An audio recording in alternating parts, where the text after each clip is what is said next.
And we made for the first time this year. Mine looks promising. I certainly hope that yours is coming up good. Karibu sana. It is time for news now right here on TV47. I must say thank you so much for always choosing to stay with us. It is time that we update you on what is in the world of news. So don't you go anywhere. Let's first of all take a look at the highlights. Top on News Now. Journalists and police officers injured during a shisha operation conducted by Nakada at Kettle House here in Nairobi. Also, 2 children dead after drowning in an uncovered shallow well in Kiambu County. Mtoto mmoja akaslide akaanguka. And Kenyans urged to be patient with the government as it plans to improve the economy and welfare of citizens.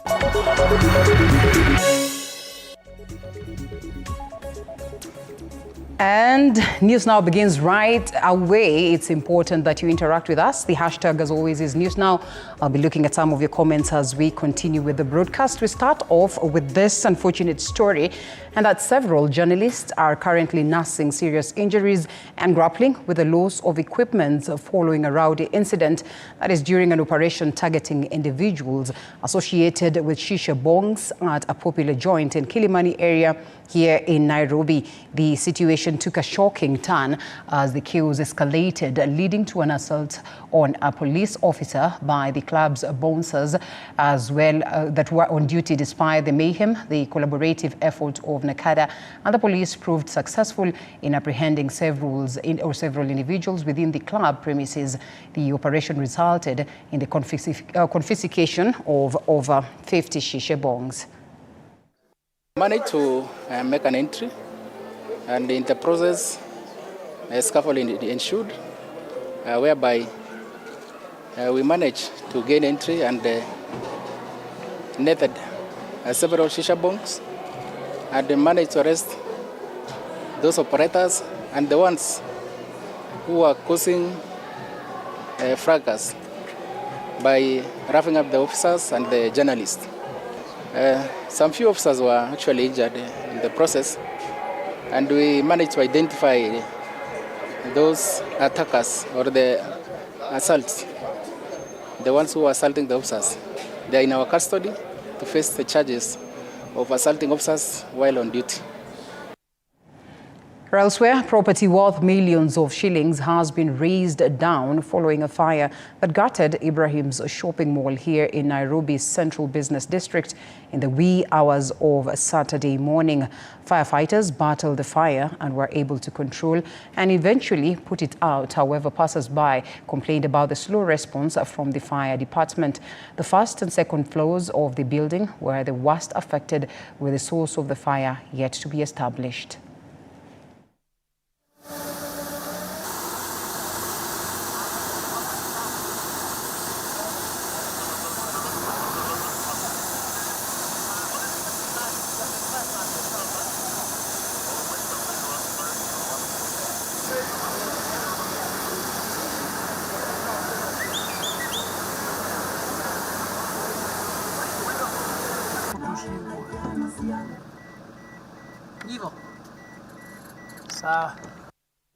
And again, to another unfortunate one, Luanda residents in Vihiga County are living in fear following a surge in crime rates in the area.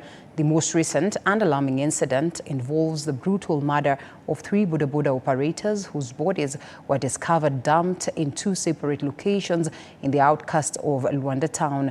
The victims bore injuries including gouged eyes, raising concerns about the safety of the residents. Despite the invitation or initiation of police probe into the matter, residents have expressed their dissatisfaction with the perceived negligence of security officers. Frustrated and anxious, the local community is now considering taking matters into their own hands. They are calling on the Vihiga County government to address the escalating security issues by upgrading facilities in Luanda town. Hiyo kitu ilifanyikana saa jana imefanya tumeogopa sana. Hasa ikifika saa 12 sisi tumeishia tunaenda nyumbani. Hata mtu mgeni akishuka hapa Luanda akupigie simu usiku kuja mchukue, umeogopa uweze ukuja. Sasa unaona tu unaweza kupigwa ama unyang'anywe pikipiki. Sasa hizi tumeogopa sana. Polisi Luanda wanafanya kitu saa 3, saa 4 wanaenda kulala. Sasa saa zile wanaenda kulala, hao magaidi pia wameamuka sasa wanafanya kazi yao. Serikali itulinde. Hatutaki kufunga kazi yetu mapema kabla mtu masaa yake haijafika ya kufanya kazi. Tunalipa ushuru, serikali ifanye nini? Itulinde. Wakao wakijua sisi ndio tunafanya wanalipwa. Watulinde. Hatutaki mchezo maneno ya watoto kuuliwa ovyo ovyo. Watulinde. Hatutaki kufunga kazi mapema. Pikipiki wakienda mapema sisi inabidi tuende na mguu. Kwa nini hivyo? Na serikali ya Luanda iko. Vijana wanauliwa kama kuku hapa. Hatutaki mchezo. Watulinde, tunawalipa.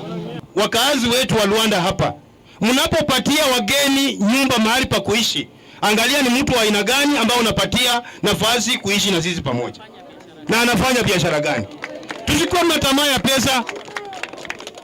Nasema tusikuwe na tamaa ya pesa, tuwe na tamaa ya usalama wetu sisi wenyewe. Now, the National Treasury has disbursed 10 billion shillings to the National Constituency Development Fund, allocating an equal share of 30 million to each constituency. This financial injection aims to kickstart bursaries allocation ahead of the upcoming school reopening that is on Monday.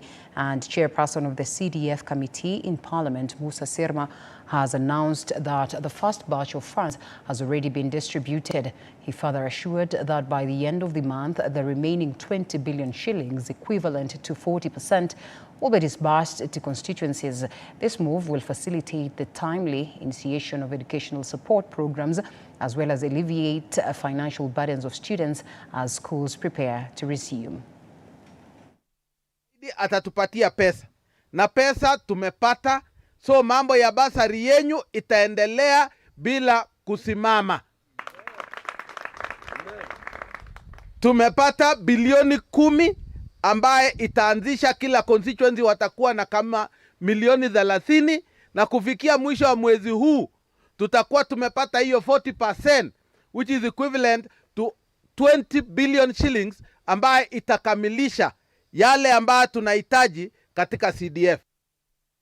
A similar story, just a day before schools reopen for the 2024 academic year, parents and parliamentarians have urged the government to expedite the release of owed funds to constituencies. A statement from Juja Member of Parliament, that is George Koimburi, expressed concern over the government's failure to disburse the National Government Constituency Development Fund, that is NGCDF, since July last year. This delay in funding jeopardizes the education of thousands of vulnerable students, putting their academic at risk. And this financial assistance is crucial to support struggling parents whose children are about to resume studies next week. Sisi tunaandikisha bursaries kukiwa mapema, sababu huwa tunasema mapema ndio best. Na hii serikali yetu kweli ni kwamba hatujawekewa pesa za NGCDF, na tunatarajia ya kwamba mwezi huu wa Januari hautaisha kama hawajatuwekea pesa. Kwa hivyo tuko na hamu kubwa, sababu hawa wanafunzi wanaingia shule wiki ijayo, na sisi tunajua wazazi wako na shida, wengi wamebaki na mabalance ya mwaka uliopita.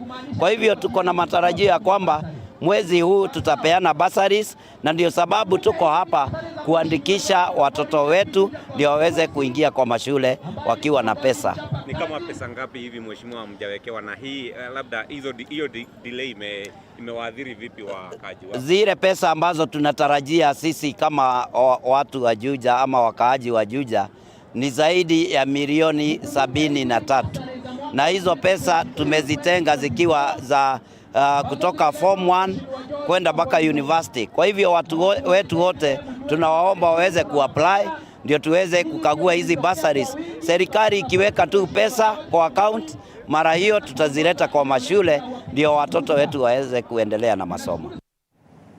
In our somber mood engulfed Heni village, Kinangop constituency in Nyandarua County during a burial ceremony of 3 children who were victims of the road accident that occurred at Solio Ranch along the Bizinyeri-Nyahururu Road, that is on the 28th of December 2023, and which claimed lives of 6 family members.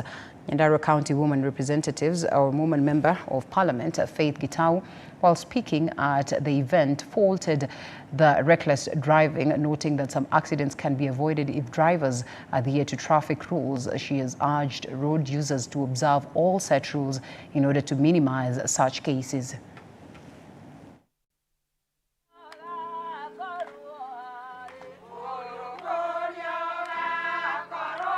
Na naomba sana drivers wale tuko nao barabara zetu, hakuna ule driver anajua kuendesha gari na ule mwingine hajui. Shida ile tuko nayo ni speed, na naomba sana na nasihi sana all drivers and especially public drivers, wale wanaendesha matatu, wale wanaendesha bodaboda, wale wanaendesha gari ambazo zinabeba abiria, tafadhalini mchunge sana, na naomba sana serikali yetu na hasa polisi waangalie zile speed governors. Sijui kwa nini zilitolewa kwa magari zetu. All right, security has been beefed up along the Meru-Isiolo border in the eastern region in an ongoing effort of highway banditry. This concern arises following an incident that occurred near Sierra Leone area in Samburu County along the Isiolo-Marsabit Road. Barabara ya kutoka Isiolo kuelekea Marsabit, ambao tumekuwa na incident ya highway banditry. Hiyo ilifanyika eneo la karibu Serolipi, ingawa ni upande wa Rift Valley. Wale wanatumia hiyo njia barabara ama hiyo barabara ni watu wa Marsabit na Moyale. Kwa hivyo tutachumuika na security team ya Rift Valley ili kuhakikisha kwamba hiyo eneo tumekabiliana nayo na tuweze kuhakikisha kwamba hakuna utovu wa usalama kwa hiyo section ya barabara. And tragedy struck a family in Getamayo village, Kiambu County, as 2 children lost their lives after drowning in an uncovered shallow well. According to witnesses, the incident occurred at a construction site where the poorly covered well posed a significant risk. The unfortunate incident happened while the children were on a firewood fetching errand, and they unknowingly came close to the hazardous well. Distressed neighbors have raised concerns about the perceived negligence of the estate developers who dug the wells and left them uncovered, creating potential dangers for the community. Area Chief Maina Mwangi has issued a notice to the estate manager emphasizing the need for immediate action. 7 years na 6 years ni watoto wachanga sana, na nimesikia ni watoto hapa River Primary School, na walikuwa wanapita kwenda kuchuna kuni juu hapa ndio kama kuchuna kuni. Sasa hapo ndo wakakuta wakapata maji, mtoto mmoja akaslide akaanguka, ule mwingine akienda kumshikilia, wote wakaanguka, na hapo ndo tumeweza kuluza hao watoto wawili. Wameweka kuonyeshana wamechimba fence, wamechimba shimo na wameiacha tu hivyo, na watu wamezoea kupita hapa. Hata ukipita wakiwa huku wakifanya kazi ya ulizangi mtu juu ni watu wamezoea kupita, na tuonyeshi wako under control. Sasa wanafanya vitu zao na wakatazi watu hadi watoto kuingia huku. Ningependa wachukuliwe hatua kali juu wanajua sheria za kujenga na wamesomea. So ombi letu kama wakaaji wa hapa Getamayo, haya mashimo waifunike kabisa. Juu sasa venye wamefanya hiyo watoto wakakufa, wamekata masomo yao. Mzazi alikuwa anatarajia watoto wake Monday wanarudi shuleni, lakini sasa hawatarudi. Tuko hata hakuna mwenye anajua kama kuna hayo mashimo, juu tunasikia pia kuna ingine huko nyuma, lakini yenye hatujui iko wapi. Juu wanachimba lakini hawaeki sign ya kuonyesha hapa kuna shimo. ndio mtu ajue pale kuna shimo, siwezi pitia hapo. Kama hakuna hiyo mambo ya kuonyeshana ati hapa kuna shimo, unaona tu mtu atakuja kama amepita vile amezoea. Ushauri wangu kwa wafanyikazi ama wawekezaji wa Kiguza Farm, ningependa kuwaambia kwamba hapa wajue kuna watoto, na hao watoto hatuwezi tukawafunga wakose kutembea kwenye wanastahili kutembea. So ile kitu ningeomba ni waone kwamba wamefensi ile mashimo yote ya maji, sababu nasikia kwamba ni maji wanatafuta ya kufanya perimeter wall. Wapate kufensi hizo nini yote, hiyo mashimo yote, na isipo kama haitakuwa hivyo, niko haki kabisa tutahakikisha hiyo mashimo yote wameiziba. Members of Parliament from the ruling party UDA have voiced their discontent with the judiciary, accusing it of being influenced by the opposition to undermine the administration of President William Ruto. Led by Marakwet West, Member of Parliament Timothy Toritich, the leaders criticized Busia Senator Okiya Omtata over his opposition on the Finance Act. The UDA lawmakers expressed concerns about what they perceive as judicial interference in the functioning of President Ruto's administration, emphasizing their discontent with the perceived alignment of the judiciary with opposition interests. Kama Okiya Omtata ambaye ni seneta ya Busia na ni kama amesahau kazi yake, kila siku anaenda bunge, hata ameenda kotini. Hata tunashangaa watu wa Busia kama wanapata proper representation. Na tunashangaa kwamba Okiya Omtata yeye amepata over 40 court orders against the government. Na tunashangaa ya kwamba hizi orders zinapeanwa kwa ile inaitwa kwa sheria ex parte bila ya ile upande mwingine kuapia kotini. Ile kitu tunaomba judiciary ni ya kwamba sisi tunaheshimu judiciary na tunaheshimu independence ya judiciary, lakini serikali hii haijaweza kufanya lolote kwa sababu all the government programs, all the government bills, all the government acts of parliament imekuwa injuncted na judiciary. So we feel that there is a deliberate effort by Azimio through busy bodies like Okiya Omtata and the rest to frustrate the agenda and the programs of this government. Now, in a move set to enhance access to government services and bolster security, internet connectivity is set to be deployed in 8 sub-counties in Kajiado County. The initiative, funded by the Universal Service Fund, USF, aims to address the communication challenges that is faced by residents in these remote areas. The decision to implement this USF-funded project comes in response to persistent protests from residents who have been isolated from communication, rendering mobile phone ownership virtually meaningless in these locations.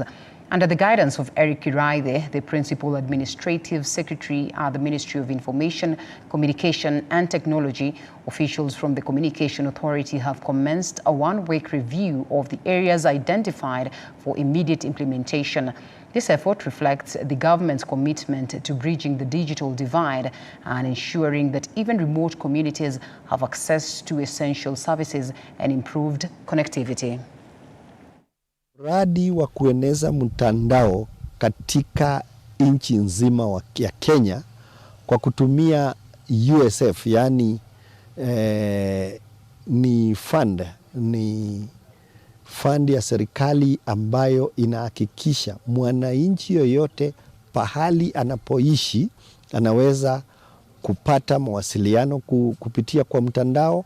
Issues of internet connectivity is something which is opened up the country, and our county, which is so vast, 21,300 square kilometers, when we have internet everywhere, the world will be open, security, information will be easy to pass.